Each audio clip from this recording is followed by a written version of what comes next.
What would you do if I told you we're about to stop being human as we know it?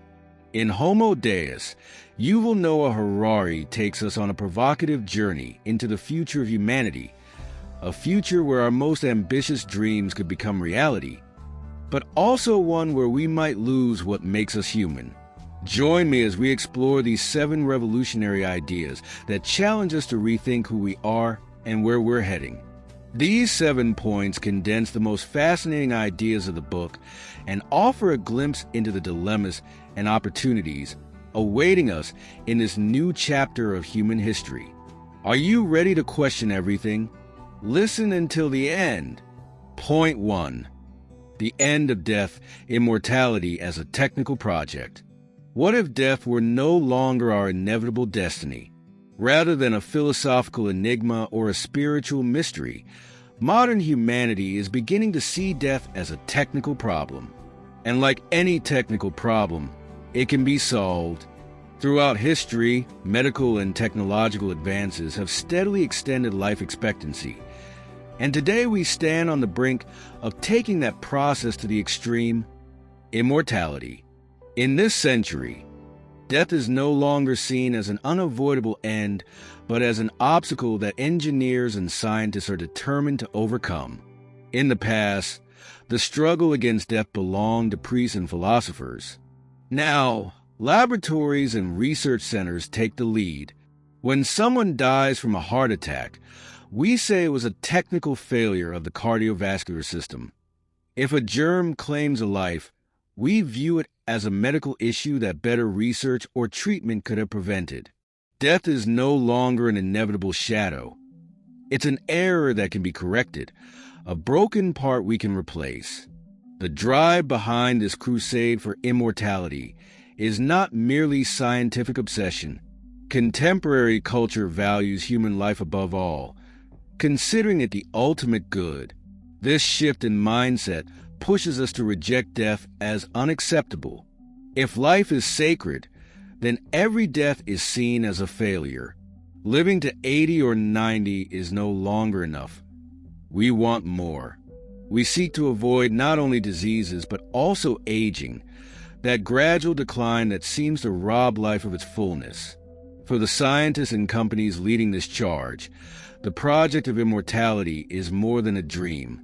It's a tangible challenge.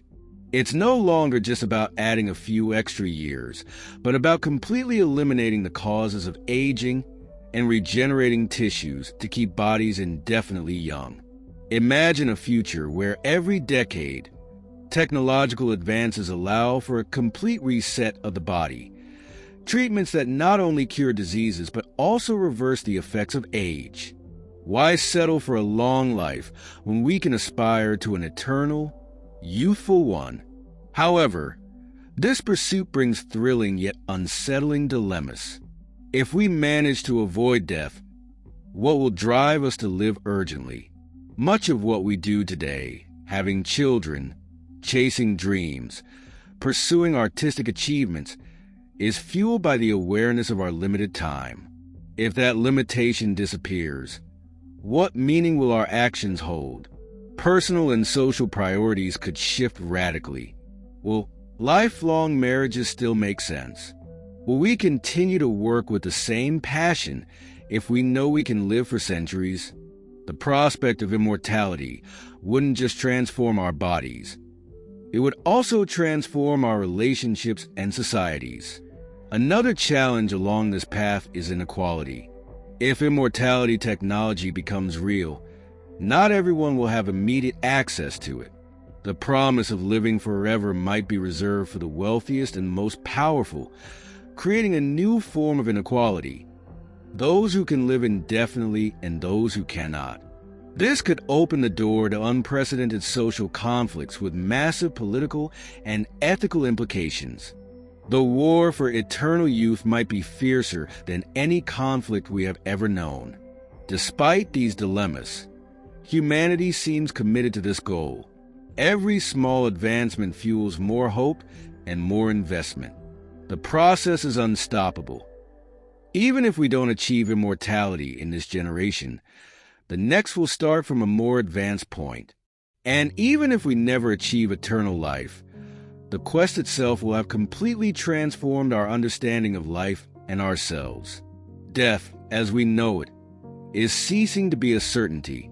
Are we moving towards a future where living forever will be a real option? The question is no longer if we can do it, but what we will do with that power once we have it. Will we still be human if we eliminate our finitude? On this journey towards immortality, it's not only science that is being redefined, but also our very humanity. And that is where the real adventure begins. Point 2. Will algorithms rule us? Your smartphone might know you better than you know yourself. What if your most personal decisions were no longer guided by intuition, but by algorithmic suggestions? In the era of artificial intelligence, our devices are not merely practical tools. They are becoming ever-present assistants that know us better than we could imagine. And what's most striking is that this isn't science fiction. It's a rapidly unfolding reality. If your smartphone already knows what series you want to watch or what to order for dinner, what's stopping it, in a few years, from helping you decide who to marry or which career to pursue? The challenge is less technical and more existential. What will we do with this new power? Throughout history, self-knowledge has been central to human decisions. From Eastern philosophies to modern humanism, we've been told that listening to our feelings is the best guide. But 21st century algorithms threaten to dismantle this premise. Why trust your feelings if an AI system, analyzing your behavior patterns, can offer more accurate options? As the book explains, there's no mystery to algorithms. They are logical sequences designed to make precise predictions. But what's truly unsettling is their ability to know us better than we know ourselves. Today, these algorithms are everywhere, from the ads you see on social media to streaming services that predict your tastes. Each interaction generates data that refines future recommendations.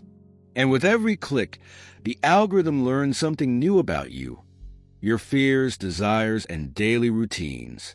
The deep shift occurs when we realize that, in many cases, we prefer to delegate our decisions to these systems. It may seem convenient and even efficient, but it means surrendering part of our autonomy. If algorithms decide what's best for us, are we still the masters of our lives, or just executors of pre-programmed choices? Imagine you're about to make an important decision, like investing your savings in a house.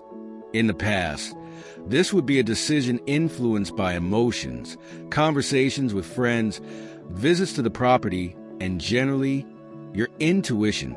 However, in the not-so-distant future, you might rely entirely on a system analyzing thousands of data points to suggest the most beneficial option. Such decisions wouldn't just affect daily purchases, but even more personal matters. One day, an algorithm might suggest your perfect partner based on your emotional and social patterns over time. What's fascinating and also unsettling is that these algorithms don't need to be perfect. They only need to be slightly better than us at certain decisions for us to prefer following their recommendations. As the book points out, most people are already willing to trust algorithms over their own emotions. If an app suggests the best exercise for your health or the best route to avoid traffic, why wouldn't we trust it with even more significant decisions? As time goes on, authority will gradually shift from our hands to these invisible but omnipresent machines. This paradigm shift isn't just about technological convenience, but a profound transformation in how we see ourselves. Humanism taught us to think of ourselves as autonomous individuals capable of guiding our lives according to our desires and principles.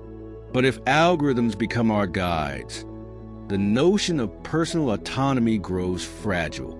We may stop seeing ourselves as beings with free will and start perceiving ourselves as collections of biochemical patterns, predictable and manipulable. This might sound discouraging, but it also opens new possibilities. If we understand that our decisions aren't as free as we thought, we might learn to be more compassionate with ourselves and others. As we move toward an algorithm-dominated future, fundamental questions will arise. How far are we willing to surrender our autonomy?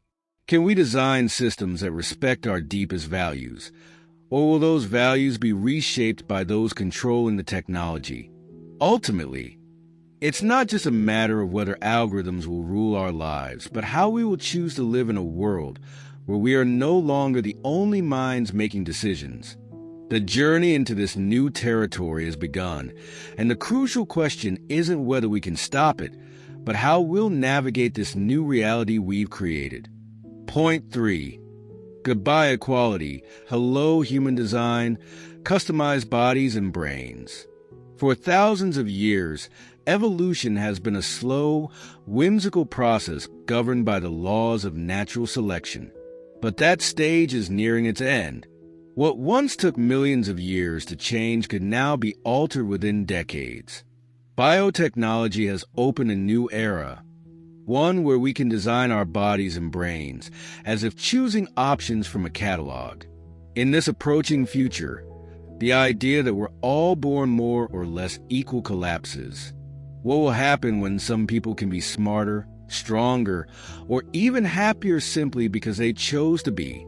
The pursuit of enhancements starts with noble intentions. No one questions the desire to eliminate genetic diseases.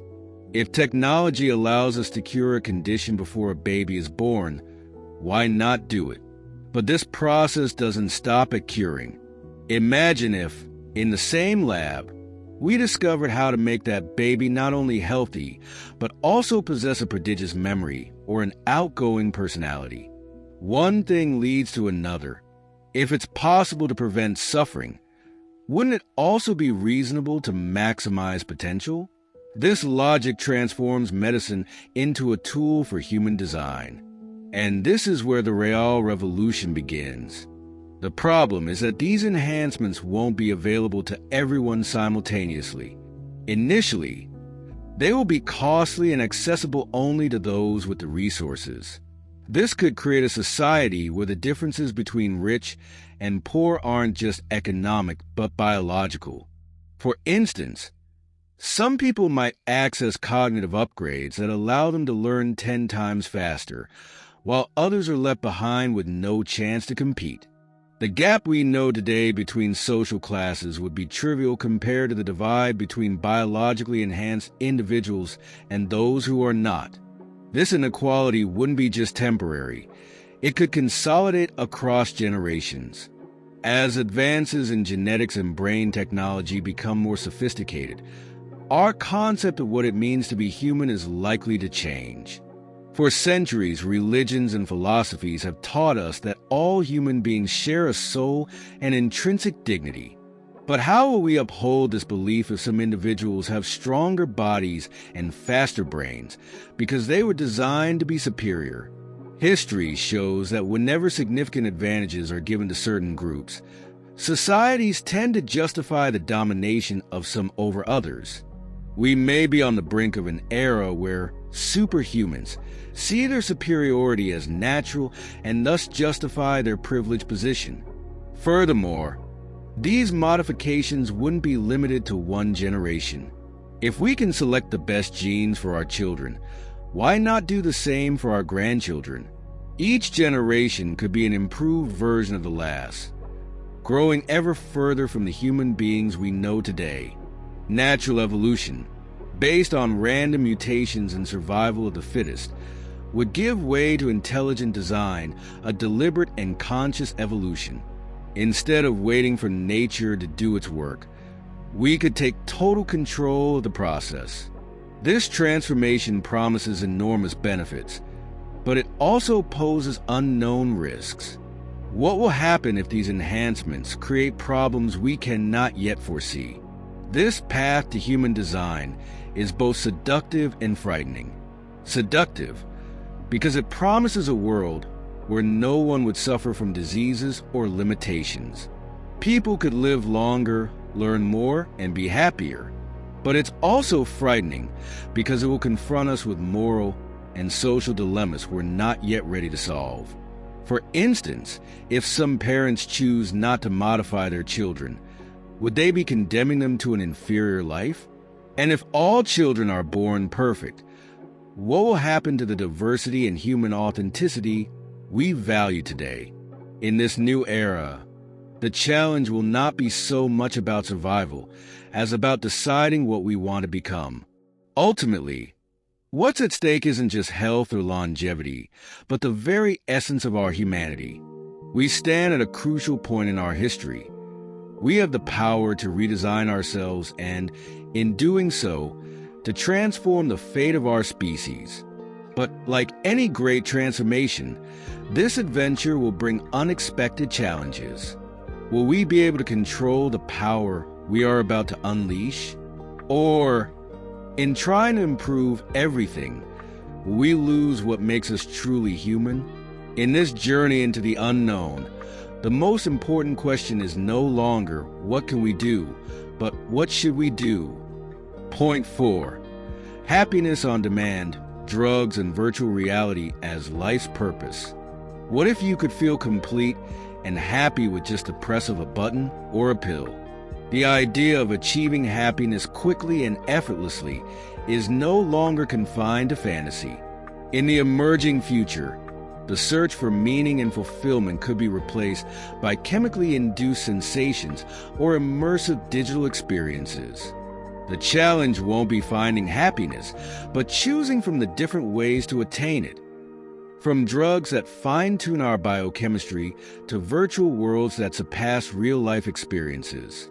The promise of instant happiness, provided through neurotransmitter manipulation or digital devices, responds to an ancient desire, the alleviation of human suffering.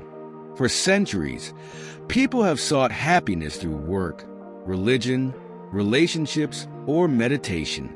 However, science now offers a tempting shortcut. If our emotions are products of chemical processes in the brain, why not directly adjust those processes? This possibility confronts us with a crucial choice: to continue struggling for meaning through effort or to accept happiness as a service that can be consumed on demand.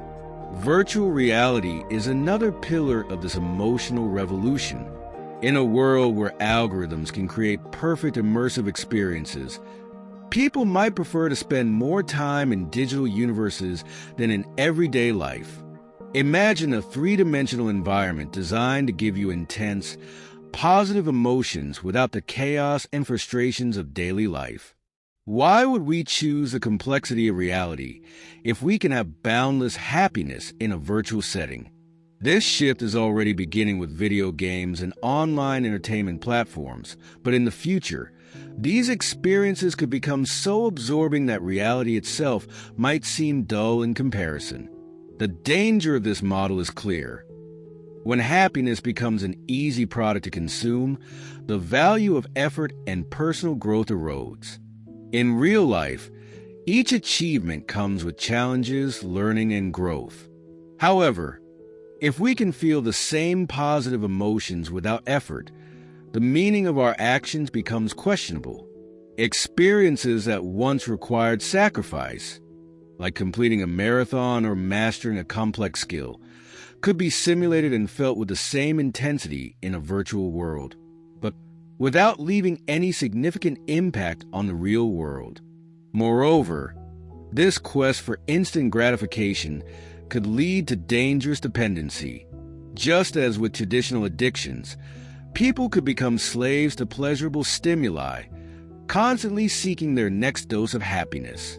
Reality, by comparison, might seem bland, increasing the desire to escape from it. This reliance on artificial worlds could lead to deep disillusionment, as no virtual or chemical experience can provide lasting satisfaction. The desire for more would always remain, like a bottomless pit of dissatisfaction. Ultimately, the real challenge won't be a lack of resources for achieving happiness, but learning to manage the abundance of options. In a world where happiness is just a click or a pill away, What will we choose to do with our lives? If everything can be so pleasurable, what will be the point of striving for anything? This question reflects a profound dilemma. If happiness is guaranteed, what will motivate us to continue seeking meaning? The paradox of this future is that by removing barriers to satisfaction, we might also lose the drive that makes life exciting. We find ourselves, then, at a crossroads.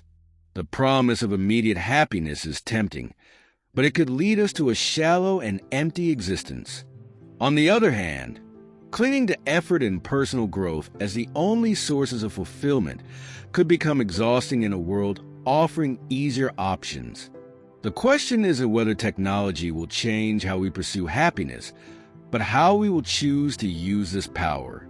On this journey toward a future dominated by artificial pleasures, the true question will be, can we find a balance between the real and the virtual, between effort and instant gratification? Or, in our quest to be happy, will we lose what makes life meaningful? Point 5. A world without hunger, war, and plague? The decline of humanity's old foes. For thousands of years, humanity has been locked in a constant struggle against three major enemies: hunger, plague, and war.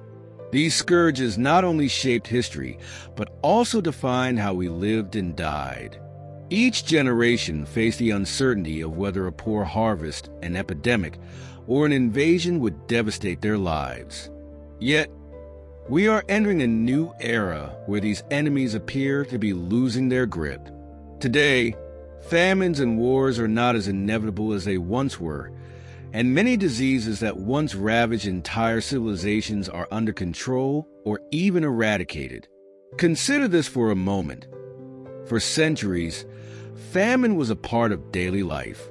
A simple drought or a longer winter could doom entire communities to starvation. But today, thanks to global trade, food crises are resolved more quickly and with fewer casualties. Even in countries where extreme poverty persists, mass famines are the exception rather than the rule. This doesn't mean hunger has disappeared entirely, but it is now a more manageable problem. Safety nets, like international organizations and governments, intervene to prevent hunger from taking the lives it once claimed. Plagues, those invisible shadows that used to decimate entire cities, have also receded.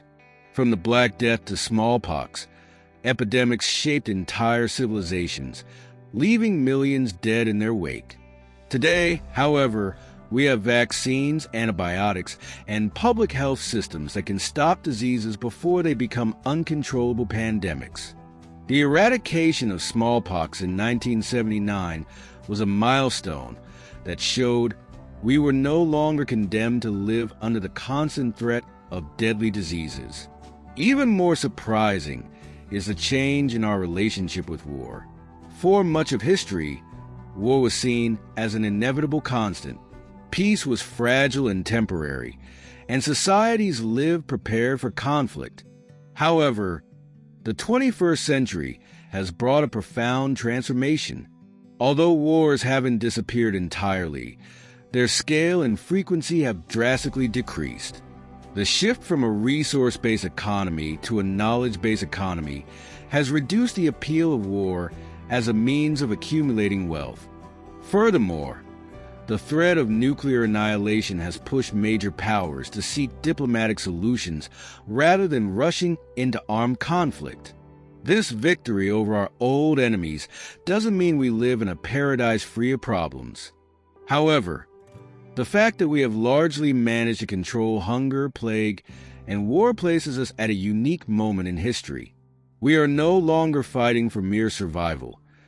Instead, we face a new question. What do we do with this peace and prosperity? Humans rarely settle for what they have. Once these ancient threats are subdued, we find ourselves searching for new challenges and goals to give our lives meaning. This new chapter of humanity invites us to reflect on where we want to go. We have shown that we can overcome the great enemies that haunted us for millennia. Now, The challenge is not only to maintain the progress we've achieved, but to decide what we want to do with the future we have created. With the old ghost controlled, we are free to imagine new horizons, yet we also risk creating new and even more complex problems. The great adventure of the 21st century will not only be to avoid catastrophe, but to find a purpose worthy of the power we now hold in our hands. Point 6. Man as God. Evolution gives way to intelligent design. For millions of years, life on Earth has followed the strict rules of evolution, with natural selection as its arbiter. Yet, we are on the verge of breaking this cycle that has shaped every living being since the first organisms. For the first time in history, humans can not only adapt our external tools, but also redesign our own bodies, minds, and emotions. Biology, once seen as an insurmountable limit, is becoming a canvas on which we can paint whatever we desire. We are entering an era where humanity has the potential to assume a godlike power, rewriting the essence of life through intelligent design. Until now, every form of life has evolved under the same rules, whether a virus or a mammal, all depended on the randomness of mutations and the constant struggle for survival. But now, with advances in genetics and biotechnology, the evolutionary process is changing hands.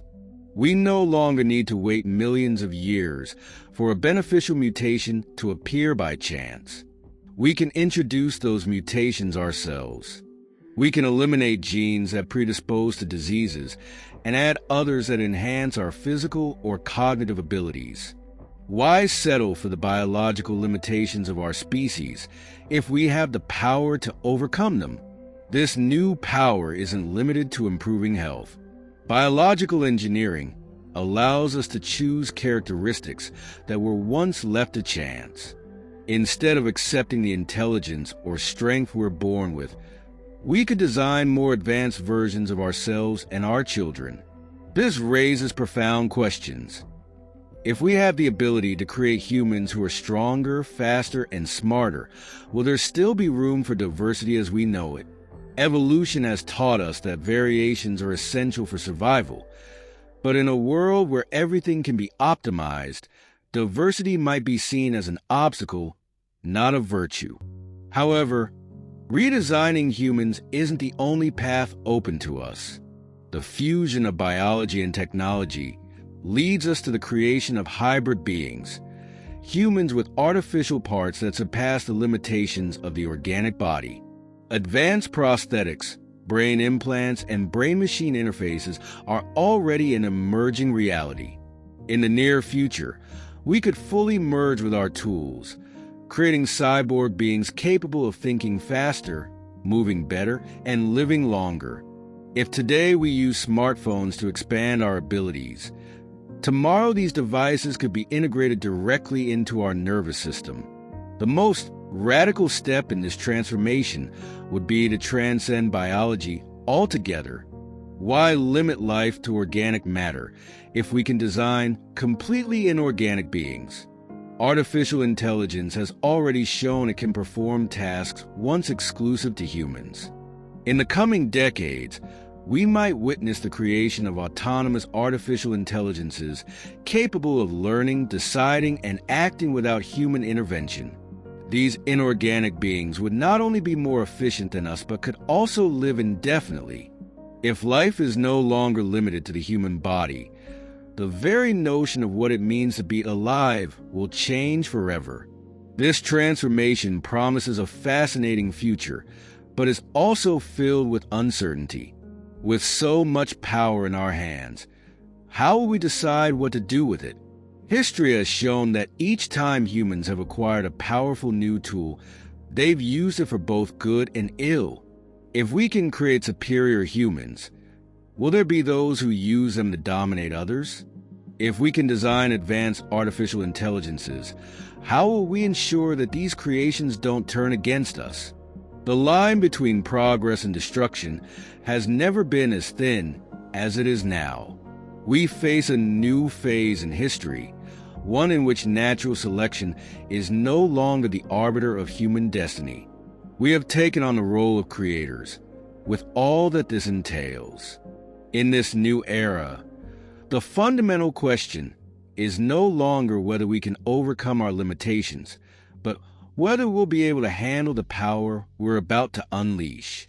Will we be benevolent gods, using our abilities to create a better world for all, or will we fall into the trap of arrogance, creating beings that surpass and displace us?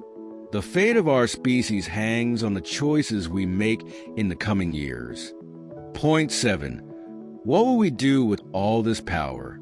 Defining what we want to become will be the final challenge. We find ourselves at a unique moment in human history. The old problems of hunger, plague, and war are under control. With these battles nearly won, a new question arises, one we've never had to face on this scale. What will we do with all this power?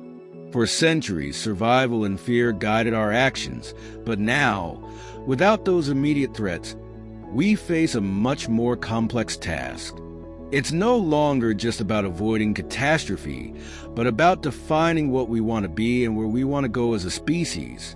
Humanity has always pursued urgent goals: fighting disease, securing food for our families, and defending our territories left little room for reflection on the ultimate purpose of our lives. Now that we've domesticated many of these challenges, we're confronted with a kind of void. What do we do when there are no fires to put out? We're like firefighters in a world without flames, and the absence of immediate crises leaves us gazing toward unknown horizons in search of a new, meaningful mission. This is the paradox of success. As we have accumulated power, we have also generated a growing sense of dissatisfaction and emptiness. Science and technology have allowed us to overcome obstacles that once seemed insurmountable. Yet none of these tools has given us a definitive answer to the meaning of life. And that's the irony. We've gained control over nature, but are still searching for a purpose that justifies using that power. The question, what do we want to be, is harder to answer than any scientific equation or technological formula. One option could be to aim for immortality and perpetual happiness, as many current research projects suggest. Yet even if we reach those goals, it's unclear that they would bring us fulfillment. Humanity's history is filled with examples of achieving a desire only to want something more. What will happen if we manage to extend our lives indefinitely? Will we feel accomplished, or will we simply search for a new, perhaps even more complicated and dangerous goal? The problem with power is that it always drives us toward more power, and there never seems to be a clear end to that pursuit. Another possibility is to use our resources and knowledge to radically transform life on Earth and beyond. Space exploration, for example, could offer us a new frontier. However, even conquering other planets merely postpones the essential question: what do we want to achieve beyond survival? History has shown that great civilizations can create artistic, philosophical, and spiritual marvels once they secure their basic survival. But it has also shown that power without purpose tends to crumble or become destructive. If we don't find a higher goal, we could fall victim to our own technological arrogance. The greatest challenge of the 21st century will not be creating more advanced technology or discovering new energy sources, but defining the ethical and moral limits of using that power. So far, progress has followed a logic of constant expansion. If something is possible, it will be done. However, this logic might lead us to a dead end. We may need to learn to put brakes on our ambitions. Not everything we can do should be done, and exercising this kind of restraint will require a new form of wisdom that we have not yet fully developed.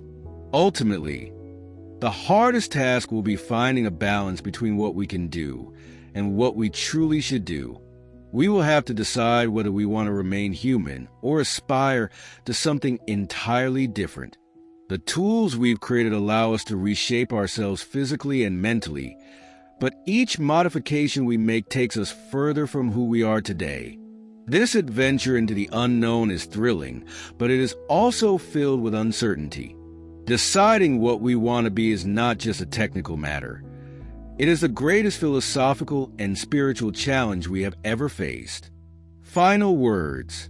We stand at an extraordinary moment in human history, where the ancient boundaries that limited us for millennia are disappearing one by one. We have left behind the constant struggle against hunger, plague, and war, problems that for centuries seemed inevitable. Today, thanks to scientific and technological advances, we have not only controlled these ancestral threats, but have also opened the doors to a future where what we once thought impossible, immortality, perpetual happiness, and human transformation, is within reach. However, this great power does not come without challenges. The most pressing question now is not what we can do, but what we should do with this unprecedented capacity. The possibility of extending human life indefinitely turns death into a technical problem. It is no longer seen as a natural and unavoidable limit, but as another obstacle we can overcome. This changes our perspective on life itself. What will we do when death ceases to be a motivation to live with urgency? In a world without end, will we still find reasons to fall in love, create, and dream? Immortality offers us a chance to escape the tragedy of loss, but it could also lead to existential apathy if we lose the sense of purpose that drives us today. At the same time, the rise of algorithms presents a new challenge to our autonomy. These systems, increasingly present in our daily lives, not only make tasks easier, but also begin to influence our most personal decisions. What will happen when algorithms know us better than we know ourselves? If artificial intelligence can accurately predict our desires, will we still feel like the masters of our lives? The promise of efficiency and convenience could reshape our idea of freedom, leading us to delegate important decisions to machines that ultimately may redefine who we are and what we value. Meanwhile, advances in biotechnology offer us the possibility to redesign our bodies and minds, creating enhanced human beings. No longer will we depend on the whims of evolution or the limitations we were born with. Yet, by taking this step, we are entering uncharted territory. The ability to select traits like intelligence or personality could create a society divided between those who have access to these enhancements and those who do not. Equality, an ideal for which we have fought so hard, could become an obsolete concept if humanity transforms into a product that can be modified at will. In addition, in this future without major external threats, we could face an existential void. Happiness, a goal we have always pursued, could become trivial if it can be attained instantly, whether through drugs or virtual experiences. But what happens when pleasure is so easy to obtain that it loses its meaning? If everything we once strove to achieve can be simulated or consumed effortlessly, what purpose will there be in effort and personal growth?